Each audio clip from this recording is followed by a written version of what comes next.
Hello everybody, welcome back to another episode of Language, Litigation, and Integration. My name is Brad, my constitutional rights are violated. Article 1, Section 8, Clause 8 of the United States Constitution gives you your rights to writings and discoveries. You can check out my series From Rhythm to Algorithm. We recently just derived and described all of ordinal numbers, which is the largest mathematical result ever produced. So that is the primary function of this lecture series. Or discussion channel, but here we talk about current events, law, how my research affects anything with focus on history, language, and law specifically, language, litigation, and integration.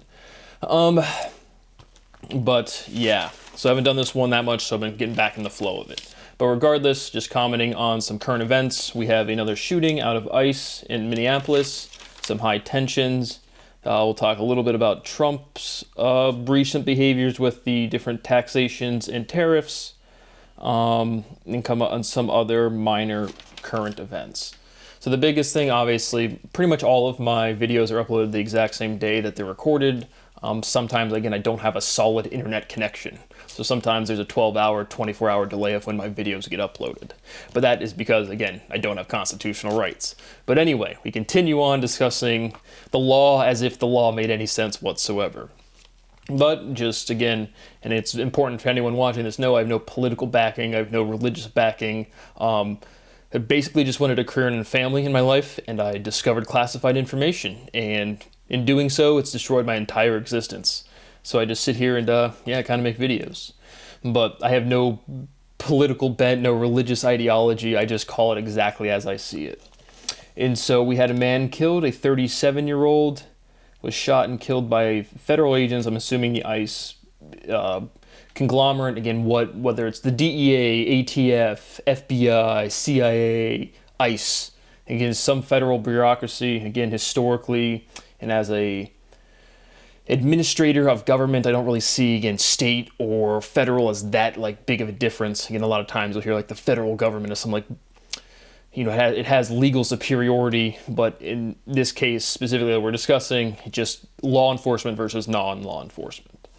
What we've all seen the videos. Again, I'm assuming you've seen the videos. If not, just go look around. The man's name was Alex Pretty. And so at this point, I think I've seen enough of the video footage to kind of get a good overview of what's going on. And so all of the and I'm sure, I'm not sure, but I imagine more footage comes out, but enough to pretty much assess from a legal standpoint. And so you kind of have this video footage, it emerges, and there's two women kind of, walking along the street. And I guess, again, I'm picking up exactly, again, where the video starts off, and it seems like an ICE agent is kind of getting in his car or looking for something in his car, and two females are kind of going up to him with cell phones, kind of videotaping him.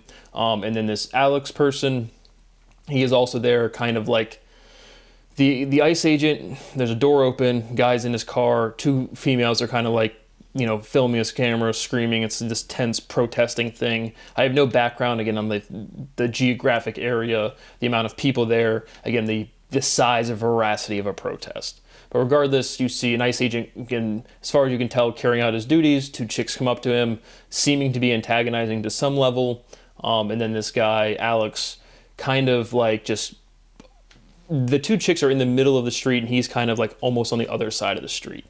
And then there's a fourth person, and she's the one filming from this footage. And there's a couple angles. But regardless, there's these two females. Again, from my perspective, it does look like some antagonism from the females. And then basically the ICE agent pushes one of the females, and then it seems to be that's where Alex kind of gets integrated into this interaction, this altercation. It seems to me like a reactionary, hey, you don't push a female. And so then from that, you have a tussle. The one ICE agent becomes, 4, 5 to 10 of them, and they start tussling. I've watched a couple angles, and you can see the chick that gets pushed down, she's got an orange backpack, and he's kind of just in tan and brown, kind of mute color attire. And so it looks like both of his hands are there. He is, subsequently, again, from the video you can't really tell, but he had a firearm,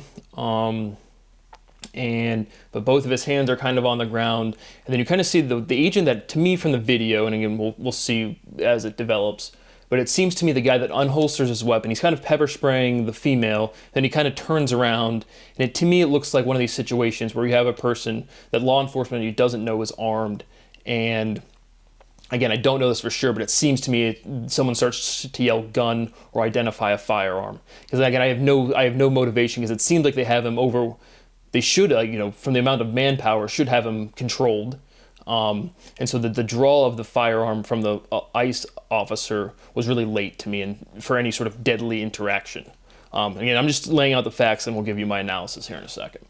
And so, to me, it seemed like Alex's hands were in clear visibility, and there were certainly enough agents when the shots were fired to have, had him under control, so to speak. But the points of interaction that are relevant to me is, it does seem like the females are antagonizing the ICE officer. It does seem like Alex's response is to the female being shoved, and it does seem like he's either disarmed, or at least certainly his hands are in a position where to draw a weapon and to fire on an officer, it seems to me ludicrous. And so regardless, this other guy again starts pepper spraying, and then he turns around, and it seems to me somebody indicates a firearm, and the guy pulls out his gun, and I think you can see who shoots first from the ICE agents. Regardless, he is shot and killed. And so overall, what I take of that, the first kind of question that brings to me legally is, does the concept of premeditation even apply to law enforcement officers? Meaning, if you're a civilian and you get charged with first-degree murder, premeditation, you had an unprovoked intention and you went out and killed somebody just to kill somebody or to, exact revenge. But point being is you thought about it beforehand. Second degree, you're in a bar, you get loudmouth, you throw a punch, something to that effect, but you didn't have the intention, you didn't premeditate, you didn't think about going and killing somebody. And so, where law enforcement, right, that verbiage makes sense for a civilian. But for a law enforcement agent, right, you're always armed, you always have one in the head. I hate when people say that. But you always have, a loaded firearm at your disposal all of the time. And so you're already in a line of work where lethality is part of, hopefully not day-to-day operations, but certainly that's always relevant. And so I don't think, again, legally, from jurisprudence, I don't think the concept of premeditation applies to law enforcement, but there should again, being held to a higher standard. You are aware that you're carrying a gun, you're aware that you have the authority of the law, and so you should be held to a higher standard. And so does this interaction to me ever escalate to where, right, because then I watched Kristi Noem's statement, but she makes this, we'll get to her statement here in a second, but to the actual interaction, just again, to me, the shoot, it would still be murder. It would be, again, like this kind of like second degree area, but again, you don't really have premeditation versus not premeditated for a law enforcement officer. But point being is, you have the right to carry, right? You can have a gun. Practically, I think we'll get to the practicals. I think it's absolutely retarded to show up in any sort of capacity with a firearm or any sort of lethal weapon or anything that could even be perceived as a weapon and engage in any sort of antagonism with any law enforcement, right, wrong, indifferent, out the window, to me is just absolutely fucking barnacles. And so, to me, his actions in no way indicated. Kristi Noem comes out and says, this is domestic terrorism. He showed up to a protest. And again, I don't have, the background of the veracity of the protest. Where the footage starts, to me, there is antagonism from the two females, and then he kind of gets involved when one of those females gets shoved. So should you intervene in any sort of law enforcement thing? No. I mean, it could be the most wrong thing in the world. Nothing practical is going to come from that. Just nothing. And so we'll just get to her statement now. It makes no difference. But she comes out and says, her statement is so strange because it's like she's trying to emphasize that they're trying to execute lawful orders, find people that are criminals that have, they're here illegally and they've committed crimes. Motivations where I would agree these people should be deported, or these people, again, as someone who is seeking asylum outside of the United States. I make these videos from a jurisprudence standard that we'll have from any quote-unquote developed country. But having a gun is not illegal. In Minnesota, he was, licensed, permitted to carry. From the actual video, it's not clear that the law enforcement officers are aware that he has a firearm. And so to me, that's where kind of I think, and again, this could be just straight up wrong, some right, some wrong, but it looks to me that somebody's indicating that he has a firearm, and it's just, let's just shoot this guy now. Can't really tell from the video, but to me, that's what strikes me. But again, having the way, to me, any leader of a state, any governor, any president, and in an environment where, again, your job title is law enforcement, your lethality and knowing firearms is part of like your job description, literally. And so Gnomes, and again, she's from South Dakota, one of these states where it'd be like more, you'd expect them to have more firearms experience. And so just her talking about these different things, like they showed up with, dozens of rounds, meaning, again, she doesn't even like differentiate the magazine within the gun, because obviously if you're carrying a gun, you're gonna have a magazine in it. And so when she says multiple magazines, is that, the one in the gun, and then like, your standard holster setup where it's like you have additional magazine or two. And so again, to make it seem like what would be your standard concealed carry setup as like intending for terrorism. And so for me, Gnome's assertion of knowing intent, you can generalize that, where you have to me that's guilty until proven innocent. You can't assert intent, you have to prove intent. And so his actions, and again, actions speak louder than words. What we do in math class doesn't magically turn off. And so his reaction is very clear that he gets in there because the female gets shoved, which is stupid, which is absolutely ludicrous. You should never interfere with a law enforcement officer, no matter how wrong their actions are. It's just not practical, it's not going to do anything, and it's just going to escalate the situation. But certainly to call it domestic terrorism, to call it, again, even showing up to the protest to try to like attack and harm law enforcement is directly said by Gnome. It's completely egregious, definitely overstepping the boundary of what occurred. And every single politician, person from an authority, should be held to an extremely high standard of the words out of their mouth. And she goes on again, the domestic terrorism, and she lists off stuff, but again, she presents it as like she's trying to rationalize ICE's behaviors towards the guy that was shot, Alex Pretty. Because it's like the guy that they're pursuing, ICE is pursuing, is effectively, to me, irrelevant as to like what, like the actual interaction that escalated until the lethal force. I mean, it's pretty doesn't even seem like relevant to the interaction. And then Gnome presents it as it's like, this guy showing up to interfere with this thing, when in reality he's kind of just protesting, which I don't really agree with protesting whatsoever, as somebody profoundly the victim of crime. And it's just like, what do you think to accomplish? And so you see this escalation from both sides, from both things. But you have, again, just hypocrisy from both ends. Like, I don't agree with Tim Walz and the mayor coming out and being like super aggressive. Again, what do you expect to accomplish with some egregious or emotional outburst? Like, I don't know what that is. We're so mad something bad happened, and it's just like emotion is going to be met with emotion. And so, but the Gnome keeps like appealing to saying this recent fraud that was discovered in Minnesota, which you've seen, some YouTuber got big off of it, or went viral at least. And she keeps saying it's like it's a distraction from this fraud. And I just feel like I'm watching a sorority chick and Kristi Noem like bitch about the other sororities. It's like the fraud from, again, I don't even know what that, like was it COVID money? I don't know. But there's some fraud and Noem's appealing to it like, it just they're trying to force everything into a narrative of Republican versus Democrat. And it's just like, at this point, I don't even know who's appealing to who. Like, it just sounds so forced, and so what are we talking about anymore? And so I do not see, again, I see this as, again, right around that second-degree murder situation. Not to say that, again, it's barely better or barely worse, again, because the Renee Good one was terrible as well. But, like, she's, like, in a car. And it's like, this dude's not even, like, both hands are on the ground. There's, like, 10 dudes on top of him. And some, like, kind of fat guy that's, like, spraying one of the chicks with pepper spray decides that it's time to shoot. It's just like, what's going on? And so just the diction from Gnome saying directly that she knows intention to assault law enforcement, to me, is demonstrably not true by his actions. There's rhetoric on both sides. There's emotion and antagonism on both sides. Everyone's saying the law, the law, the law. Nobody respects the law whatsoever. I'm literally sitting here with the most important mathematical proof completed. Like, the mathematical part is now completed, and we're just doing the linguistic and logical reduction. And so it's just like, you see this emotional rage, and it's just like, people think it's like, again, they're standing up for something huge. It's like, if I get really emotional, because like you'll see again those pictures of a guy, it's like a little black dude, and he's like sitting around with like a 22 long rifle. It's like, what are those people accomplishing? Like, you're showing that you have a firearm. Are you really going to outmuscle the state? Is the state really going to outmuscle the federal government? Of course not. So all of this antagonism is just like, people don't think to what end. What is the goal? Of course, there isn't any. It's just posturing from both sides.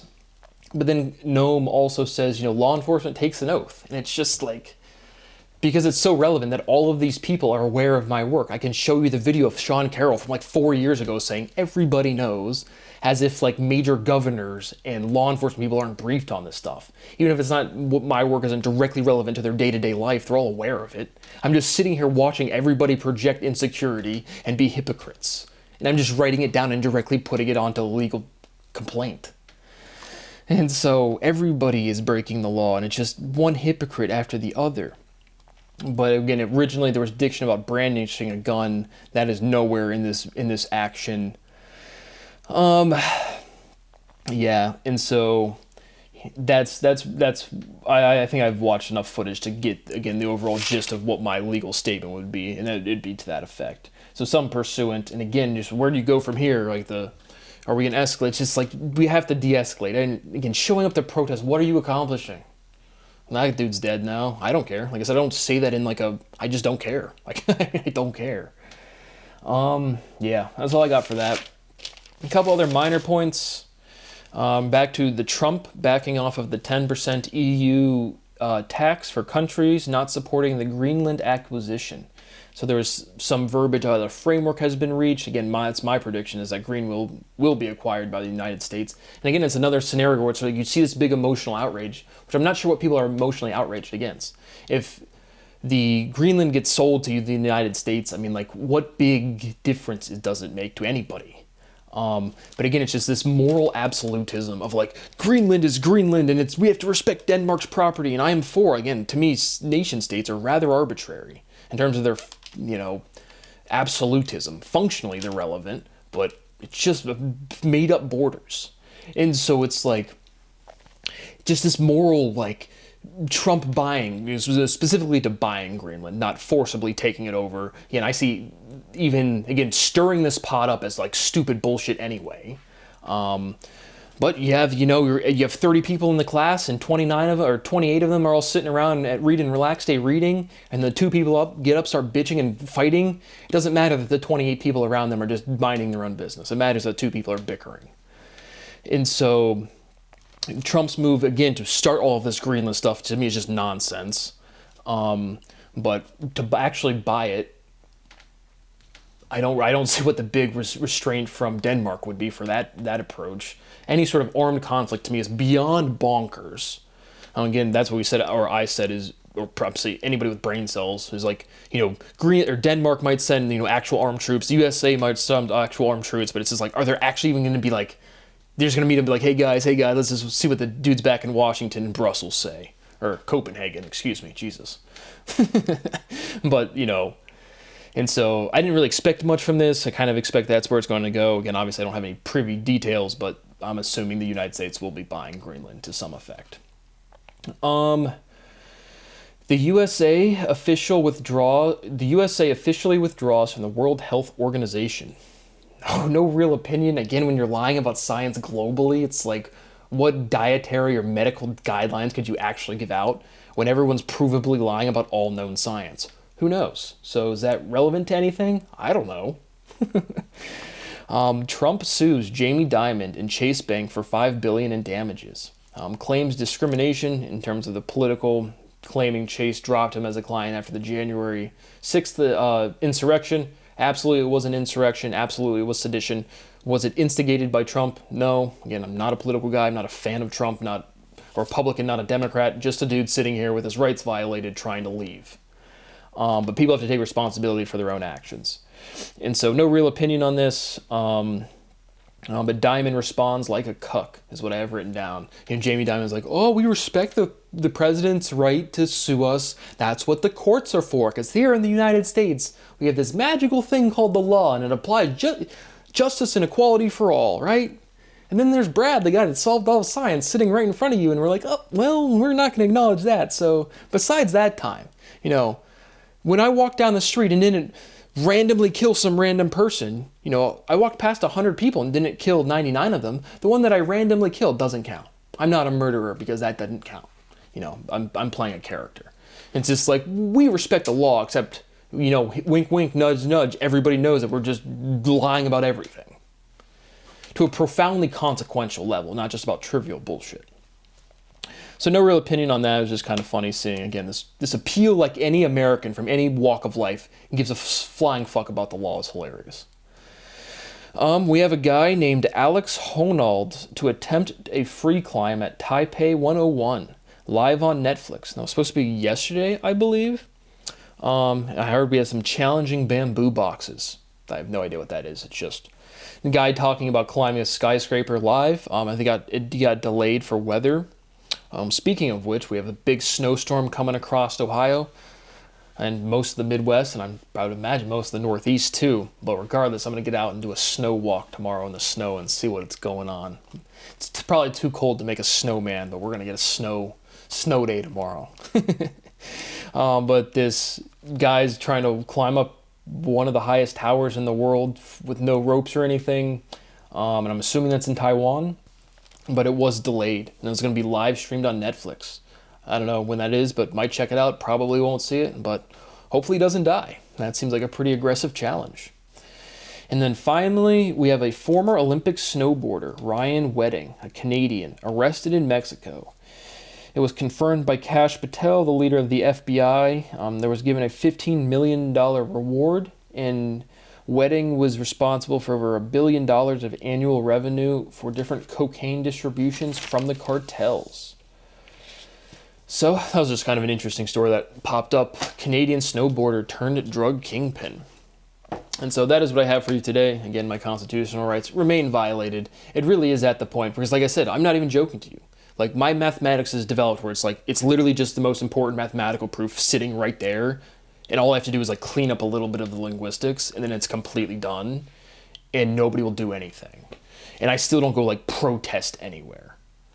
And again, I don't know what I would do. Like I said, I would literally, I don't know, go have a physics trivia at Ohio State or something, and because I don't know. But please give me some money. Please why are people still wasting my life? I will lose every minute of every day of my life because people are liars. In professional and legal capacities, we're to the point where it's just what a disgusting way to treat another person. But, as always, no one gives a flying fuck. Thank you for watching, and I'll see you on the next one.